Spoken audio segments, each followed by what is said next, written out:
নমস্কার, story officially চ্যানেলে আপনাদের প্রত্যেককে স্বাগত। আমি আজকে মহাভারতের সবচেয়ে যে করুণ যে কাহিনী মহাভারতে, সেই কথাই বলছি। অভিমন্যুর যেদিনকে এই চক্রব্যূহের মধ্যে প্রবেশ করে এবং 7 জন মহারথী মিলে তাকে বধ করে, এটাই কি ধর্মযুদ্ধ? এটা কি ধর্মের যুদ্ধের নিয়ম? দ্রোণাচার্যের মতন একজন শিক্ষাগুরু, যিনি নিজেকে ধর্ম ন্যায় বলে বলেন, এটাই কি তার ধর্ম? যে একজন 16 বছরের কুমার, তার সঙ্গে বড় বড় 7 জন মহারথী অসহায়ভাবে, তার ওই 16 বছরের বালকের চোখে কোনো ভয় নেই, কিন্তু মনের মধ্যে তার একটা বিশ্বাস জেগেছিল, হয়তো কেউ তাকে রক্ষা করতে আসবে, হয় অর্জুন আর নয় শ্রীকৃষ্ণ। কিন্তু তবুও সে যেন যুদ্ধেই মহারথীদের সাথে একাই তিনি লড়ে যাচ্ছেন, একজন বীরের মতন, একজন সবচেয়ে বড় যোদ্ধার মতন তিনি লড়ে গেছেন 7 জনের সঙ্গে। আসলে তিনি চক্রব্যূহে প্রবেশ করে গিয়েছিলেন, কিন্তু চক্রব্যূহে প্রবেশ করেছে কিন্তু বাড়তে পারছিল না কেন? এর মধ্যেও একটা রহস্য আছে।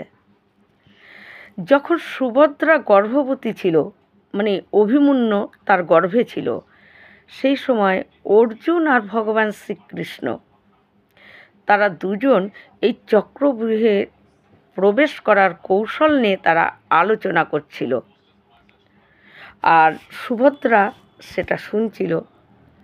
আর সুভদ্রা সেটা শোনার জন্য তার গর্ভে যে অভিমন্যু ছিল, অভিমন্যু তার ঢোকার কৌশলটা তিনি গর্ভের থেকে সেটা শিখে ফেলেন। কিন্তু যখন শ্রীকৃষ্ণ আর অর্জুন এই চক্রব্যূহে বেরানোর কৌশলের কথা আলোচনা করছিল, তখন সেই সময় সুভদ্রা ঘুমিয়ে পড়ে। তাই তার গর্ভের শিশু অভিমন্যু, তার বার হওয়ার যে কৌশল, সেটা তার শেখা হয়নি। তাই চক্রব্যূহেতে তিনি প্রবেশ করে গেছেন, কিন্তু বাড়ানোর কৌশল তার জানা ছিল না।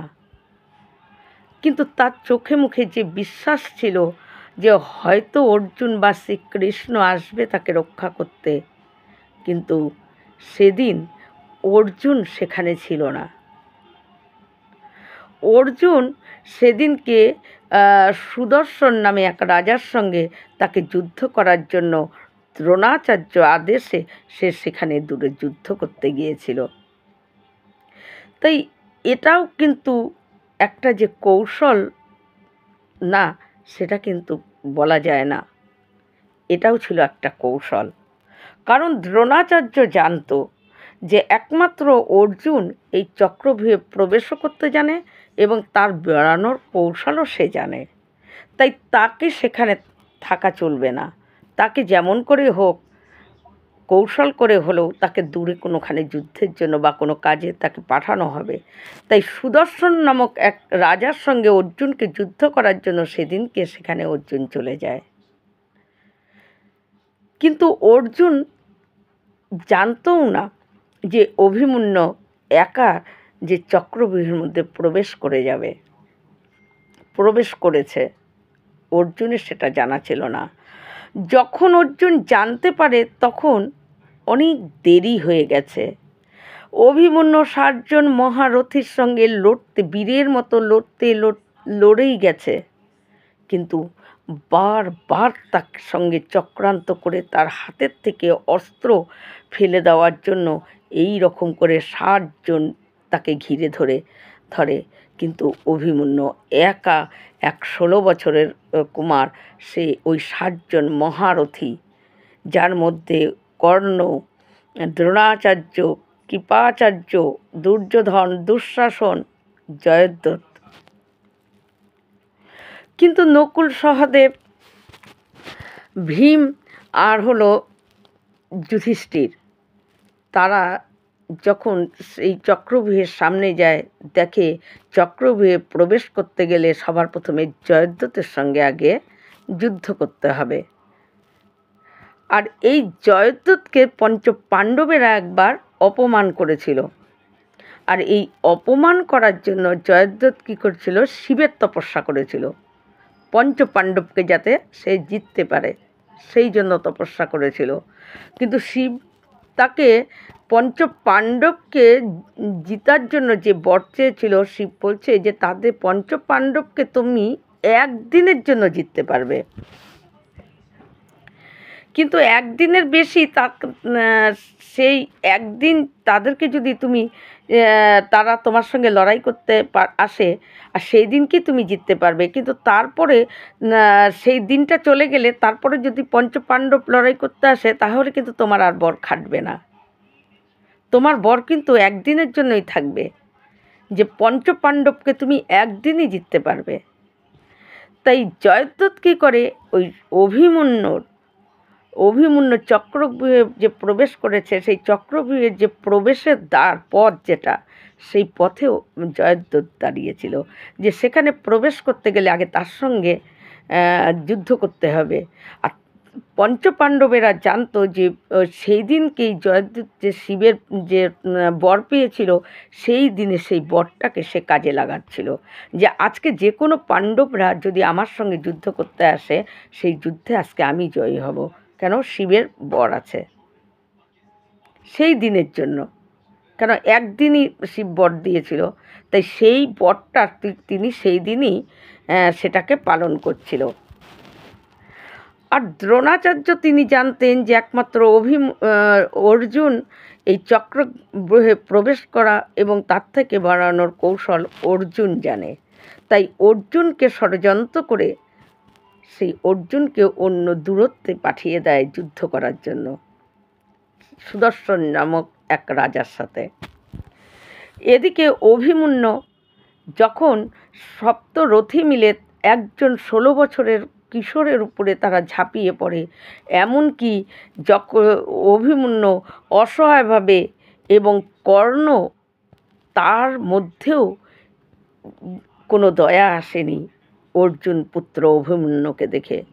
কিন্তু একটু সময় জানা যায় যে কর্ণের নাকি একটু অভিমন্যুকে দেখে তার দয়া এবং স্নেহভাব এসেছিল মনে কেবল, কিন্তু দুর্যোধন যেহেতু তার সঙ্গে তার কর্ণের মিত্রতা এবং সেই মিত্রতার যে সন্ধি, সেই ধর্মটার মধ্যে সে বাঁধনে জড়িয়ে যায়, আর দ্রোণাচার্যের আদেশ তাকে বেঁধে নেয়, তাই কর্ণের তার দয়া সেখানেই সমাপ্ত হয়ে যায় এবং তাদের আদেশ পালন করে। কর্ণ অভিমন্যুকে নিরস্ত করে দেয়, কিন্তু অভিমন্যুর রথ ভেঙে টুকরো টুকরো হয়ে যায়, অভিমন্যুর ঘোড়া মেরে ফেলে, কিন্তু অভিমন্যুর শেষ নিঃশ্বাস অবধি সে বীরের মতো, তখনও যেন তার ভিতরে কোনো হারের চিহ্ন নেই, সে বীর গতিভাবে তাদের সঙ্গে যুদ্ধে লড়ে যাচ্ছে একা, সপ্তরথীর সঙ্গে এক একজন বড় বড় যোদ্ধা, কিন্তু অভিমন্যু তাকে রক্ষা করার জন্য সেদিন তার কাছে কেউ ছিল না, তাকে রক্ষা করার জন্য তার পাশে কেউ ছিল না, কারণ যেই অর্জুনের অস্ত্র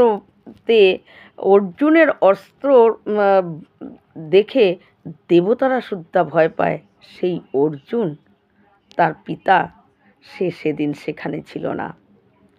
সব কিছুই যেন একটা ষড়যন্ত্রের শিকার হয়ে গিয়েছিল অভিমন্যু, যেন তাকে তার মৃত্যুর জন্য আগের থেকে ষড়যন্ত্র সমস্ত জায়গায় যেন কৌরবেরা স্থির করে রেখেছিল, ষড়যন্ত্রভাবে অর্জুন দূরে চলে গেছে, যে নাকি চক্রব্যূহে প্রবেশ করা এবং বাড়ানোর কৌশল দুটোই জানত, তাকেই দূর করে দেওয়া হয়েছে। অভিমন্যু যখন তার নিরস্ত্র হয়ে কর্ণের এমনভাবে প্রহার, মানে কর্ণের তীরে অভিমন্যু নিরস্ত্র হয়ে যায়, হাত থেকে তার অস্ত্র পড়ে যায়, অভিমন্যু কোনো রকমের শেষ নিঃশ্বাস নিয়ে তার হাতে কোনো সম্বল নেই লড়ার মতন, খালি মনোবল আর বীরত্ব তার ভিতরে, কিন্তু শেষ নিঃশ্বাস যেন তার অপেক্ষা করছে, কিন্তু ওই শেষ নিঃশ্বাসটাকে আঁকড়ে ধরেই অভিমন্যু লড়ে যাচ্ছে। সেই সময় পিছন দিক থেকে যখন অভিমন্যু একটা গদা নিয়ে আঘাত মারতে যায়, সেই সময় তাকে নিরস্ত করে দেয় কর্ণ। আর ওই সময় পিছন দিক থেকে জয়দ্রথ এসে পিছন দিক থেকে গদার আঘাত করে, আর অভিমন্যু ভূমিতে উল্টে পড়ে যায় এবং বীরত্বের মতো বীর গতি তার প্রাপ্ত হয়। কিন্তু অর্জুন যখন জানতে পারে যে অভিমন্যু একাই যুদ্ধ করার জন্য চলে গেছে, কিন্তু সেই জানাটা অর্জুনের অনেক দেরি হয়ে যায়। তখন অর্জুন যেখানে গিয়েছে সেখান থেকে অর্জুনের এই অভিমন্যুর কাছে তাকে রক্ষা করতে আসার জন্য সংবাদটা অনেক দেরিতে পেয়ে যায়। কিন্তু তারপর যখন অর্জুন খবর পায় যে অভিমন্যুর মৃত্যু হয়ে গেছে, অর্জুন তখন যেন সেদিন একটা বড় যোদ্ধা তার মধ্যে তাকে দেখে প্রকাশ পাচ্ছিল না, তার চোখ দিয়ে অশ্রু ঝরছিল না। অর্জুন যেন একটা পিতা রূপে সেদিনকে অর্জুনের ভিতর থেকে প্রকাশ পাচ্ছিল। একজন পিতা যখন তার সন্তানের প্রতিশোধ নেওয়ার জন্য সেই প্রলয় করতে পারে, সেই অর্জুনের ভিতরে যেন তার চোখ দিয়ে একটা প্রলয় করে দেওয়ার মতন একটা প্রতিজ্ঞার অগ্নি যেন অর্জুনের চোখ দিয়ে বার হচ্ছিল। অর্জুন ওই রকমভাবে তখন সমস্ত কিছু তার ভিতরে একজন পিতা যেন জেগে উঠেছে। সেই যোদ্ধা, সে অর্জুন, সে তার কোনো কিছু নেই, একজন পিতা হয়ে সে একটা কঠোর প্রতিজ্ঞা করে ফেলে যে কালকে সূর্য অস্ত যাওয়ার আগে যদি আমি জয়দ্রথকে না মারতে পারি, তাহলে আমার এই শরীর আমি অগ্নি জ্বালিয়ে তার মধ্যে প্রবেশ করে এই দেহ আমি শেষ করে দেব, আমি নিজেকে শেষ করে দেব, এই প্রতিজ্ঞা অর্জন করে ফেলে। এই প্রতিজ্ঞা একজন যোদ্ধা করেনি, এই প্রতিজ্ঞা যে একজন ধনুকধর মহাযোদ্ধা, যে শ্রেষ্ঠ ধনুকধর, সে করেনি, এই প্রতিজ্ঞা করেছে একজন পিতা। তার পুত্রের অসহায় মৃত্যুর যন্ত্রণায় একজন পিতা যেন তার এই প্রতিজ্ঞা করে। কিন্তু আমরা গীতায় আমরা যেটা শুনি যে যে নাকি ভগবানের শরণ নেয় তার কি চিন্তা, সে তো প্রতিজ্ঞা করেছে। কিন্তু ভগবান শ্রীকৃষ্ণ সেই অর্জুনের প্রতিজ্ঞাটাকে কি করে রক্ষা করবে, তার দায়িত্ব কিন্তু অর্জুনের ছিল না। অর্জুন তো প্রতিজ্ঞা করে ফেলেছে, তার দুঃখ, রাগ, ক্ষোভ সব কিছু মিলে অর্জুন তার পুত্রের এই অসহায় মৃত্যু তা প্রতিজ্ঞা করে ফেলেছে।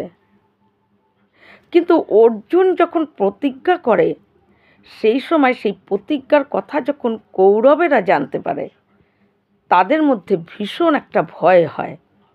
দ্রোণাচার্য, কৃপাচার্য, এরা দুর্যোধন, দুঃশাসন, তারা তখন জয়দ্রথকে নিয়ে ভয় পায় যে জয়দ্রথকে তো অর্জুন প্রতিজ্ঞা করেছে সূর্য অস্ত যাওয়ার আগে জয়দ্রথকে মেরে ফেলবে, আর যদি না মারে তাহলে অর্জুনের নিজের প্রাণ দিয়ে দেবে, তাই যেমন করে হোক জয়দ্রথকে রক্ষা করতেই হবে। এটাতে তাদের দুদিকেই লাভ আছে, কৌরবেরা ভাবে যে, কারণ কৌরবরা পঞ্চ পাণ্ডবের মধ্যে তাদের পথের কাঁটা ছিল অর্জুন। যুধিষ্ঠির, নকুল, ভীম, অর্জুন, নকুল, ভীম এদেরকে নিয়ে কিন্তু কেউ চিন্তা করতো না।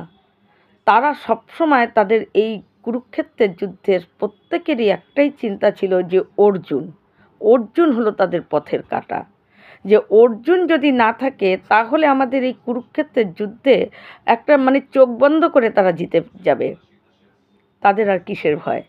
কিন্তু অর্জুনই তো তাদের সব কাঁটা, অর্জুনই তাদের সবচাইতে বড় চিন্তার কারণ।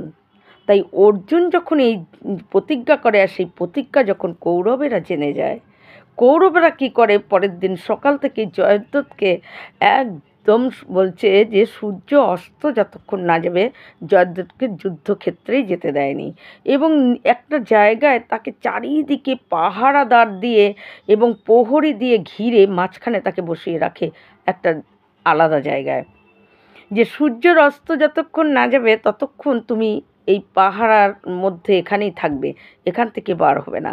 সূর্যের অস্ত যখন চলে যাবে তখন তুমি বেরোবে, আর এতে আমাদের দুটোই লাভ। একে তো তুমি বেঁচে গেলে, অর্জুনের তার প্রতিজ্ঞা ফলল না, আর প্রতিজ্ঞা অনুযায়ী অর্জুন যে তার প্রাণ ত্যাগ করবে, এখানে অর্জুন তার প্রাণ ত্যাগ করে ফেলবে, কারণ অর্জুন প্রতিজ্ঞাবদ্ধ, ও প্রতিজ্ঞায় যা বলেছে সেটা করবেই।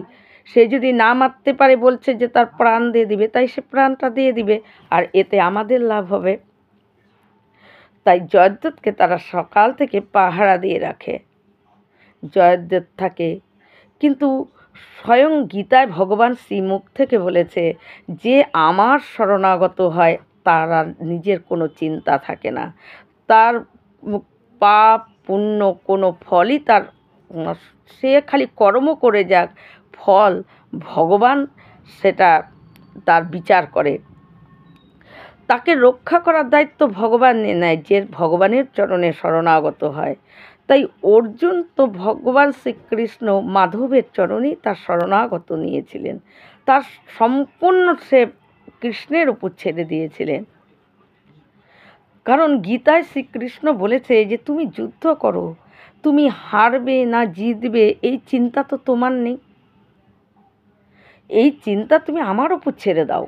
তাই যে ভগবানের উপর ছেড়ে সমস্ত কাজ করে, যে ভগবানের শরণ নিয়ে নেয়, ভগবানের চরণে যে শরণ নেয়, তার দায়িত্ব ভগবান নিয়ে নেয়।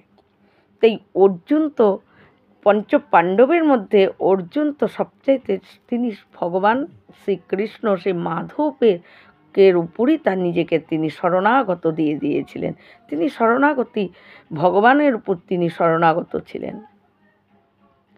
তাই অর্জুন তো প্রতিজ্ঞা করেছে, কিন্তু অর্জুনের প্রতিজ্ঞাটা কি করে ফলবে?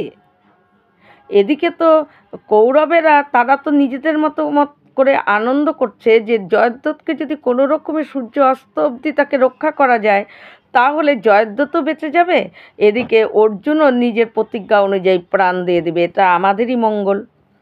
কিন্তু ভগবান শ্রীকৃষ্ণ যে তার শরণ নেয় তাকে রক্ষা করার দায়িত্ব ভগবান নিজে নেয়, সেটা তিনি গীতায় প্রকাশ করেছেন, গীতায় তিনি বলেছেন। তাই যখন অর্জুন প্রতিজ্ঞা নেয়, সেই অর্জুন কিন্তু সেই প্রতিজ্ঞাটা কি করে তার ফলবে সেই চিন্তা কিন্তু অর্জুনের ছিল না, সেই চিন্তা ছিল ভগবান শ্রীকৃষ্ণ। কিন্তু অর্জুন যখন সকালবেলা জয়দ্রথকে মারার জন্য সেই যুদ্ধ নিয়ে এবং তার চোখ দিয়ে একজন পিতার প্রতিশোধ নেওয়ার যে অগ্নি, সেই রকম চোখ নিয়ে যখন অর্জুন যুদ্ধ করার জন্য আসে, তখন ভগবান শ্রীকৃষ্ণ জানে যে অর্জুন জয়দ্রথকে পাবে কি করে। জয়দ্রথকে তো তারা একদম পাহারা দিয়ে সুরক্ষিতভাবে রেখেছে, যাতে সূর্য অস্ত অবধি তাকে বেরোতেই দিবে না। তাহলে অর্জুনের প্রতিজ্ঞাটা কী করে পূরণ হবে? আর অর্জুনের প্রতিজ্ঞা পূরণ না হলে অর্জুনকে কেউ রোধ করতে পারবে না, সে অগ্নিকুণ্ডের মধ্যে নিজের শরীর ত্যাগ করবে। তাই ভগবান শ্রীকৃষ্ণ তখন কি করে, সূর্যকে আদেশ করে এবং তিনি উপায় বের করেন, তিনি সূর্যকে মেঘের মধ্যে ঢুকে যেতে বলে, আর একদম যেন দেখে মনে হচ্ছে যে সূর্যের অস্ত্র যাচ্ছে। আর সূর্য যখন ভগবানের এই ইচ্ছাতে তিনি যখন একটা মেঘের মধ্যে ঢুকে যায়, তখন কৌরবেরা তারা বারবার লক্ষ্য করছিল যে সূর্য এখন কোথায়, সূর্য এখন কোথায়, কখন অস্ত যাবে। তারা যখন লক্ষ্য করছিল তখন তারা দেখে যে সূর্যের তো অস্ত চলে গেল। আসলে সূর্যের তো অস্ত্রই যায়নি, সূর্যকে মেঘের মধ্যে ঢুকে যেতে বলেছে ভগবান। আর তার আদেশ পালন করার জন্য সূর্যদেব যখন মেঘের মধ্যে ঢুকে যায়, কৌরবেরা ভাবে যে সূর্যের অস্ত চলে গেছে। আর অমনি কৌরব এবং জয়দ্রথ তারা কি করে, আনন্দে বুক ফুলিয়ে এবং মহা খুশিতে তারা যুদ্ধক্ষেত্রে বেরিয়ে আসে। যে অর্জুন এখন আগুন জ্বালিয়ে তার মধ্যে তার দেহ শেষ করবে। আর সেই আনন্দে তারা আরও, সূর্যের অস্ত চলে গেছে, জয়দ্রথ বেঁচে গেল, জয়দ্রথকে তো আর মারতে পারবে না অর্জুন। আর তার অর্জুনের প্রতিজ্ঞা অনুযায়ী অর্জুনকে এখনও আগুনের মধ্যে তার শরীর দিয়ে তার শরীর ত্যাগ করতে হবে।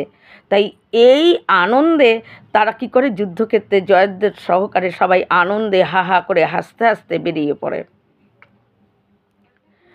আর যখনই বেরিয়ে পড়ে ভগবান শ্রীকৃষ্ণ অর্জুনকে ইশারা করে যে অর্জুন মারো। অর্জুন তখন একটা তীর মারে, আর সেই তীরে জয়দ্রথের মাথা তার দেহ থেকে আলাদা হয়ে যায় এবং সেই মাথা গিয়ে তার পিতার কোলে পড়ে।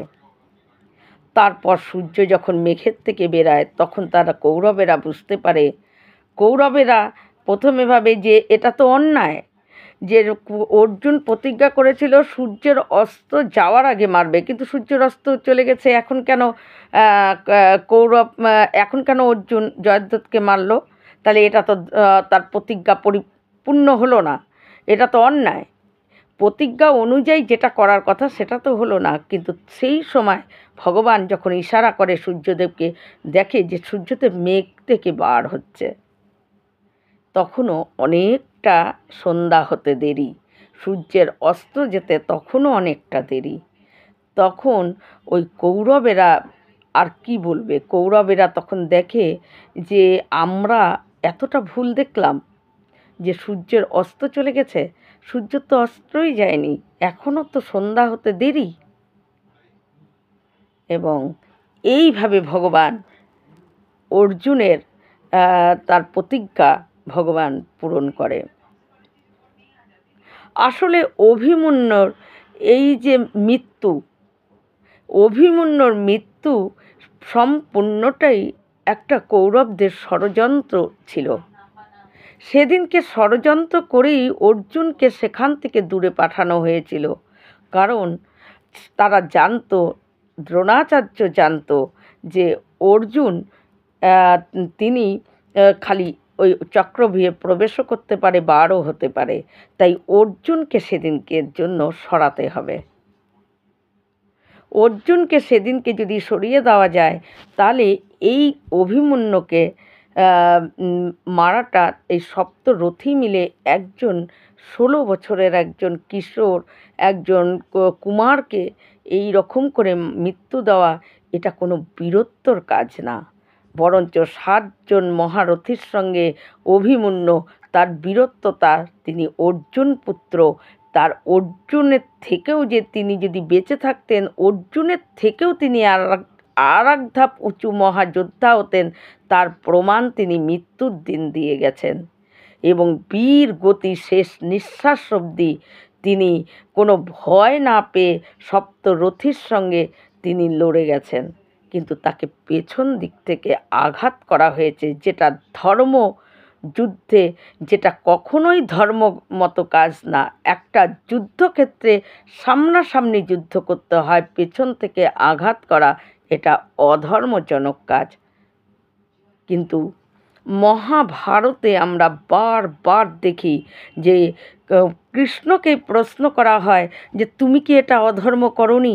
যখন দুর্যোধনকে উরুতে ভীম মেরে দুর্যোধনের বধ হয়, আর সেই উরুটা ভগবান শ্রীকৃষ্ণ দেখিয়েছিল, তখন কিন্তু গান্ধারী ওই প্রশ্ন তুলেছিল দুর্যোধনের মৃত্যুর পর, যে তুমি ধর্মযুদ্ধে উরুতে মারা তো অধর্ম, তুমি কেন ভীমকে ইশারা করেছিলে তোমার নিজের উরু দেখিয়ে? তা তুমি কি অধর্ম করতে? অধর্মই যদি তোমরা দেখতেই পাও, তাহলে এই অভিমন্যুর মৃত্যু কি কৌরবেরা অধর্ম করেনি? একটা ধর্মযুদ্ধে একজন কিশোরের সঙ্গে, একজন 16 বছরের কিশোরের সঙ্গে 7 জন মহারথী কি করে তার সঙ্গে লড়তে পারে? এটা তো ধর্মযুদ্ধের নিয়ম না। কোনো ধর্মযুদ্ধের পেছন দিক থেকে আঘাত করা, এটা কি ধর্মযুদ্ধের নিয়ম? এটাও তো ধর্মযুদ্ধের নিয়ম না। তাই কৌরবেরা প্রত্যেকটা পদক্ষেপে তারা অধর্মের দৃষ্টান্ত তারা দেখিয়েছে। তাই যখন ভগবানকেও কোনো কোনো সময় তার শরণাগত অর্জুনকে রক্ষা করার জন্য যে তার চরণে শরণ নেয় তাকে রক্ষা করার দায়িত্ব ভগবান, তাই তার নিজের দায়িত্ব পালন করেছে অর্জুনকে রক্ষা করার জন্য। কোনো কোনো সময় তার একটু উপায় নিজের বার করে নিতে হয়েছে, কারণ কুরুক্ষেত্রের যুদ্ধে কৌরবেরা প্রথম থেকেই তারা অধর্মর দিকেই, প্রত্যেকটা পদক্ষেপে তাদের ছিল অধর্ম, কিন্তু তারা দ্রোণাচার্যের মতন একজন যোদ্ধা গুরু এবং যে নাকি নিজেকে ধর্মজ্ঞান এবং ন্যায়পরায়ণ, রাজার সাথে রাজাকে বুদ্ধি দেওয়া, সব কিছু নিজেকে যে মনে করে যে তার ভিতরে এই সমস্ত গুণ সম্পূর্ণ একজন, কিন্তু তারপরেও সে কিন্তু কোনো সময় কৌরবদের অধর্মের দিকে তিনি কোনো সময় মুখ খুলেনি, তিনি মুখ বন্ধ করেছিলেন, কারণ সেখানেও তার একটা মোহ কাজ করছিল, আর সেই মোহের বশে তিনি সব কিছু জেনেও চুপ করেছিলেন। তাই অভিমন্যুর মৃত্যুটা এই মহাভারতের সম্পূর্ণ একটা ষড়যন্ত্রের শিকার অভিমন্যু হয়েছিল। এই রকম ভিডিও পাওয়ার জন্য আমার চ্যানেলটিকে সাবস্ক্রাইব করবেন। নমস্কার।